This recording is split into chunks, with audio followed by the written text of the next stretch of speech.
ಗಾಂಜಾ ಮಾರಾಟ ಮಾಡೋದೇ ಬೇಡ ಎಂದಿದ್ದೆ ತಪ್ಪಾಯ್ತಾ?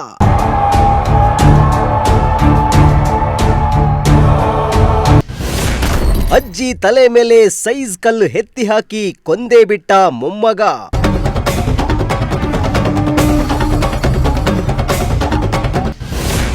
ಮೊಮ್ಮಗನ ಭಯಾನಕ ಕೃತ್ಯಕ್ಕೆ ಬೆಚ್ಚಿ ಬಿದ್ದ ಶಿವಮೊಗ್ಗ ಜನತೆ.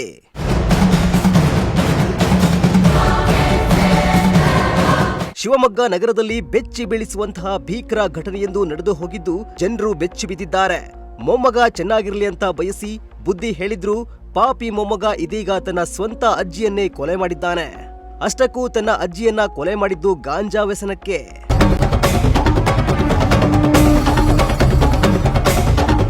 ಹೌದು, ಗಾಂಜಾ ಮಾರಾಟಕ್ಕೆ ವಿರೋಧ ವ್ಯಕ್ತಪಡಿಸಿದ ಅಜ್ಜಿಯ ಮೊಮ್ಮಗ ಹಲ್ಲೆ ಮಾಡಿ ಬಳಿಕ ಸೈಜ್ ಕಲ್ಲೊಂದನ್ನ ಅಜ್ಜಿಯ ತಲೆ ಮೇಲೆ ಎತ್ತಿ ಹಾಕಿ ಭೀಕರವಾಗಿ ಕೊಲೆ ಮಾಡಿರುವ ಆರೋಪ ಕೇಳಿಬಂದಿದೆ.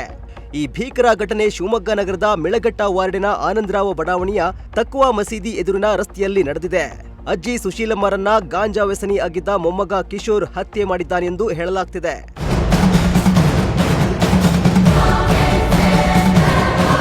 ಇನ್ನು ಕಿಶೋರ್ ಗಾಂಜಾ ವ್ಯಸನಕ್ಕೆ ಒಳಗಾಗಿದ್ದು ಆತನ ಅಜ್ಜಿ ಸುಶೀಲಮ್ಮ ಬಾರಿ ಬುದ್ಧಿ ಹೇಳಿದ್ರೂ ಕೇಳಲಿಲ್ಲ. ಹೀಗಾಗಿ ಅಜ್ಜಿ ದೊಡ್ಡಪೇಟೆ ಪೊಲೀಸ್ ಠಾಣೆಗೆ ಹಲವು ಬಾರಿ ದೂರು ನೀಡಿದ್ರು.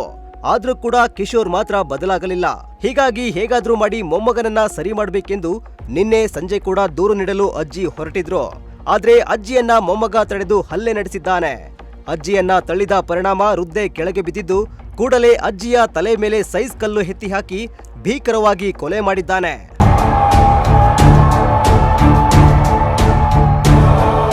ಇನ್ನು ಘಟನಾ ಸ್ಥಳಕ್ಕೆ ಶಿವಮೊಗ್ಗ ನಗರದ ದೊಡ್ಡಪೇಟೆ ಪೊಲೀಸ್ ಠಾಣೆಯ ಪೊಲೀಸರು ಭೇಟಿ ನೀಡಿ ಪರಿಶೀಲನೆ ನಡೆಸಿದ್ರು. ಪ್ರಕರಣ ದಾಖಲಿಸಿಕೊಂಡ ಪೊಲೀಸರು ಆರೋಪಿಯನ್ನ ಬಂಧಿಸಲು ಹೋಗಿದ್ದ ವೇಳೆ ಪೊಲೀಸರ ಮೇಲೆಯೇ ಹಲ್ಲೆ ನಡೆಸಿದ್ದ. ತಕ್ಷಣ ಎಚ್ಚೆತ್ತ ದೊಡ್ಡಪೇಟೆ ಇನ್ಸ್ಪೆಕ್ಟರ್ ಗಾಳಿಯಲ್ಲಿ ಫೈರ್ ಮಾಡಿ ಎಚ್ಚರಿಕೆ ನೀಡಿದ್ರು. ಆದ್ರೂ ಕೂಡ ಮಾತು ಕೇಳದಿದ್ದಕ್ಕೆ ಆರೋಪಿ ಕಾಲಿಗೆ ಫೈರ್ ಮಾಡಿ ಬಂಧಿಸಿದ್ದಾರೆ. ತುಂಗಾನಗರ ವ್ಯಾಪ್ತಿಯಲ್ಲಿ ಒಂದು ಪೊಲೀಸ್ ಫೈರಿಂಗ್ ನಡೆದಿದೆ. ಈ ಘಟನೆಯಲ್ಲಿ ಕಿಶೋರ್ ಎಂಬ ಆರೋಪಿ ನಿನ್ನೆ ದೊಡ್ಡಪೇಟೆ ಮರ್ಡರ್ ಕೇಸಲ್ಲಿ ಬೇಕಾಗಿದ್ದಂತಹ ಆರೋಪಿ ಅವನ್ನ ಅರೆಸ್ಟ್ ಮಾಡೋಕ್ಕೆ ಹೋದಾಗ ಒಂದು ಲಾಂಗ್ ತಗೊಂಡು ನಮ್ಮ ಸಿಬ್ಬಂದಿ ಮೇಲೆ ಹಲ್ಲೆ ಮಾಡ್ತಾನೆ. ಸಿಬ್ಬಂದಿ ಮೇಲೆ ಹಲ್ಲೆ ಮಾಡಿದಾಗ ಅದನ್ನು ಅವಾಯ್ಡ್ ಮಾಡೋದಕ್ಕೆ ನಮ್ಮ ಇನ್ಸ್ಪೆಕ್ಟರ್ ಅವರು ಫಸ್ಟು ಒಂದು ಏರ್ ಫೈರ್ ಮಾಡಿ ನಂತರ ಅವನ ಲೆಫ್ಟ್ ಲೆಗ್ಗಿಗೆ ಒಂದು ಫೈರ್ ಮಾಡಿದ್ದಾರೆ. ಅವನ್ನ ಇಮಿಡಿಯೇಟಾಗಿ ನಾವು ಶಿಫ್ಟ್ ಮಾಡಿದ್ದೀವಿ. He is out of danger. ನಮ್ಮ ಸಿಬ್ಬಂದಿ ಕೂಡ ಈಸ್ ಔಟ್ ಆಫ್ ಡೇಂಜರ್. ಇವಾಗ ಅವನ ಆರೋಪಿಯನ್ನು ನಾವು ಅರೆಸ್ಟ್ ಮಾಡೋಕ್ಕೆ ಹೋದಾಗ ಈ ಒಂದು ಪ್ರಕ್ರಿಯೆ ನಡೆದಿದೆ. ನಮ್ಮ ಸಿಬ್ಬಂದಿ ಬಂದ್ಬಿಟ್ಟು ಗಣೇಶ್ ಅವರು ಈ ಒಂದು ಕಾರ್ಯಾಚರಣೆ ಅರೆಸ್ಟ್ ಕಾರ್ಯಾಚರಣೆ ವೇಳೆಗೆ ಹೋಗಿದ್ದಾಗ ಈ ಒಂದು ಘಟನೆ ನಡೆದಿದೆ. ಸತ್ಯನಾರಾಯಣ್, ನಮ್ಮ ಇನ್ಸ್ಪೆಕ್ಟರ್ ಆದಂತಹ ಸತ್ಯನಾರಾಯಣ್ ಅವರು ಈ ಮೊದಲು ಏರ್ ಫೈರ್ ಮಾಡಿ ನಂತರ ಅವರ ಲೆಫ್ಟ್ ಲೆಗ್ಗಿಗೆ ಫೈರ್ ಮಾಡಿದ್ದಾರೆ. ಅವನಿಗೆ ಎಷ್ಟೇ ವಾರ್ನಿಂಗ್ ಕೊಟ್ಟರು ಅವನು ಸರೆಂಡರ್ ಆಗಿರಲಿಲ್ಲ.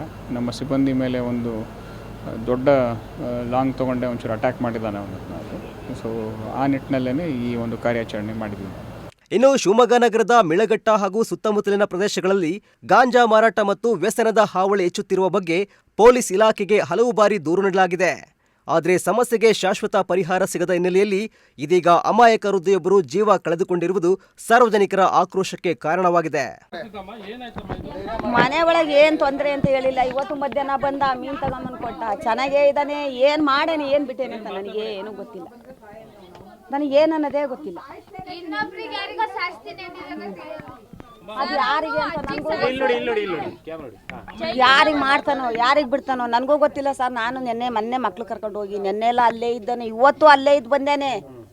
6 ಗಂಟೆಗೆ ಬಾರಪ್ಪ ಉಡ್ನು ಅಂತ ಹೇಳ್ತಾರೆ. ಅವ್ರ ತಂಗಿ ಕರ್ದಾಳೆ. ಒಂದು ಹೋಗಿದ್ದು ಮನ್ಸಾಗಿ ಅದು ನಮಗೆ ಗೊತ್ತಿಲ್ಲ ಸರ್. ಅದು ಕಂಪ್ಲೇಂಟ್ ಕೊಡ್ತೀನಿ ಅಂತ ಹೋಗೋದು ಜಾಸ್ತಿ. ಜೋರು ಮಾಡ್ಸಂತೆ. ಅದು ನಾನು ಇದ್ದಿಲ್ಲ ಇವತ್ತು. ಏನಾಯ್ತು ಏನು ಬಿಡ್ತು ಅಂತ ದೇವರಿಗೆ ಗೊತ್ತು. ಮಂಜುನಾಥ್ ಬಡಾವಣೆ ಫಸ್ಟ್ ಕ್ಲಾಸು. ಇವನು ಏನು ಮಾಡ್ತಾನೆ ಅಂದರೆ ಒಂದು ಬರೀ ಗಾಂಜಾ ಬಿಸ್ನೆಸ್ ಮಾಡ್ಕೊಂಡಿರೋದು ಇವನು. ಈ ಒಂದು ಸರಿ ಅಲ್ಲ 4 ಸರಿ ಕೂಡ ನಾವು ಕಂಪ್ಲೇಂಟ್ ಕೊಟ್ಟಿದ್ದಾರೆ, ಎಲ್ಲ ಮಾಡಿದ್ದಾರೆ. ಈ ಮುತ್ತಿ ಅವಾಗ ಓಡೋಗಿ ಕಂಪ್ಲೇಂಟ್ ಕೊಡೋದು. ಒಂದಿನ ನೀನು ತೆಗಿತೀನಿ ಅಂತಿದ್ದವನು ಇವತ್ತು ಆ ಮುತ್ತಿ ಜೀವನೇ ತೆಗೆದುಬಿಟ್ಟ ಅವನು. ಇವತ್ತು ಸಂಜೆ ಯಾರನ್ನೋ ಹುಡುಗರನ್ನೆಲ್ಲ ಕರ್ಕೊಂಡು ಗಾಂಜಾ ತೆಗೆಯೋಕ್ಕೆ ಅಂತ ಬಂದಿದ್ದಾನೆ. ನೀನು ಗಾಂಜಾ ಸೇರಿದ್ರೆ ನಾನು ಪೊಲೀಸ್ ಸ್ಟೇಷನಿಗೆ ಹೋಗ್ತೀನಿ ಅಂತ ಹೇಳ್ಬಿಟ್ಟು ಮುಂದೆ ನಡ್ಕೊಂಡು ಹೋಗ್ತಿರಬೇಕಾದ್ರೆ ಹಿಂದೆಯಿಂದ ಹೋಗಿ ಬೈಕಲ್ಲಿ ಗುದ್ದಿ ತಲೆ ಮೇಲೆ ಕಲ್ಲೆತ್ತಿ ಹಾಕಿರೋದು. ಬೈಕಲ್ಲಿ ಗುದ್ದಿ ತಲೆ ಮೇಲೆ ಕಲ್ಲೆತ್ತಿ ಹಾಕಿರೋದು. ನಾನು ಹೋಗಿ ಕಂಪ್ಲೇಂಟ್ ಕೊಡ್ತೀನಿ ಈಗ ಅಂತ ಅಂದಿದ್ದಕ್ಕೆ ಇವನು ಮುಟ್ಕಿ ಉಳಿಸ್ಬಾರ್ದು ಅಂತ ಹೋಗಿರೋದು ಇವನು ಹಿಂದೆನೇ. ಇದು ನಡೆದಿರೋ ಘಟನೆ ಅಂದರೆ ಮಾಡ್ತಿದ್ದಾನಲ್ಲ ಅಲ್ಲಿ ಎವಿಡೆನ್ಸ್ ಸಮೇತನೇ ತೊಗೊಂಡೋದ್ರಲ್ಲ, ಮಾಡ್ತಾನೆ ಇದ್ದಾನೆ. ಯಾವ ಆಕ್ಷನ್ನು ತೊಗೊಂತಿಲ್ಲ, ಯಾವ ಇದು ತೊಗೊಂತಿಲ್ಲ. ಇದು ಎಲ್ಲ ಥರನೂ ಆಕ್ಷನ್ಗಳು ಕೊಟ್ಟಾಗಿದೆ. ಎಲ್ಲರೂ ಕೂಡ ಒಂದು ಮೂಕರ್ಜಿನೂ ಕೊಟ್ಟಾಗಿದೆ. ಇಲ್ಲಿಂದ ಎಲ್ಲ ಥರನೂ ಮಾಡಿದ್ದಾರೆ. ಇವನು ಯಾರಕ್ಕೂ ಬಗ್ಗಿಲ್ಲ, ಮಾಡ್ತಾನೆ ಇದ್ದ ಇವನು. ಇವತ್ತು ಇವನು ಕಿಶೋರ ಅನ್ನೋನು ನಮ್ಮ ಅಕ್ಕನ ಮಗನೇ. ಅವ್ನು ಬಂದು ಇಲ್ಲಿ ಗಾಂಜಾ ಮಾರ್ತಾ ಇದ್ದ. ಇವನು ಕಿಶೋರ ಅನ್ನೋನು ಸಾಯಿಸಿದ್ದಾನಲ್ಲ, ಈಗ ಅವನು ಗಾಂಜಾ ಮಾರ್ತಾ ಇದ್ದವನು. ನಮ್ಮಮ್ಮ ಬಂದು ಇಂಥ ಹುಡುಗರನ್ನೆಲ್ಲ ಹಿಡ್ಕೊಂಡು ಇಲ್ಲಿ ಗಾಂಜಾ ಮಾರಿಸ್ಬೇಡ, ಇದು ನನ್ನ ಮನೆ, ಹೊರಗೆ ಹೋಗೋ ಅಂದಿದ್ದಷ್ಟೇ. ಹೋಗಿ ಏನು ಮಾಡ್ತೀವಿ ಮಾಡ್ಕೊ ಹೋಗು ಅಂತ ಅದು ಅಷ್ಟು ದೂರ ಹೋಗ್ತಾ ಇತ್ತು. ಹಿಂದ್ಗಡೆಯಿಂದ ಗಾಡಿ ಗುದ್ದಿಸಿ ತಲೆ ಮೇಲೆ ಕಲ್ಲೆತ್ತಾಕಿದ್ದಾನೆ. ಅಲ್ಲೇ ಬಿಟ್ಟು ನಮ್ಮ ಮನೆಗೆ ಬಂದು ನಿಮ್ಮ ಅಮ್ಮನಿಗೆ ಸಾಯಿಸಿದ್ದೀನಿ, ಹೋಗಿ ಬಾಚ್ಕೊ ಬರೋಗ್ರಿ ಅಂತ ಕಳಿಸ್ತಾ. ಇಷ್ಟೇ ಆಗಿರೋದು. ಒಂದು ಏನು ಜಗಳ ಇಲ್ಲ, ಏನಿಲ್ಲ. 5 ನಿಮಿಷದಲ್ಲಿ ನಡೆದೋಗಿರೋದು. ಹಿಂಗೆ ಬಂದ, ಹಿಂಗಾಯ್ತು, ಹಿಂಗೆ ಹೋದ, ಮುಗೀತು. ನಮ್ಮ ಮನೆಗೆ ಬಂದು ಹೇಳಿ ಹೋದ. ಇದೇ ಮನೆ ಒಳಗೆ ಇರೋದು ಸರ್. ಇದೇ ಮನೆ ಒಳಗೆ ಇರೋದು. ಇಲ್ಲಿ ಅಮ್ಮ ಮಕ್ಕಳು ಅದೇ ಈಗ ಅಳ್ತಿದ್ರಲ್ಲ, ಅವರಪ್ಪ, ಆ ಹುಡುಗ, ಅವ್ರ ಹೆಂಡ್ತಿ, ಮಕ್ಕಳು ಇದ್ದರು.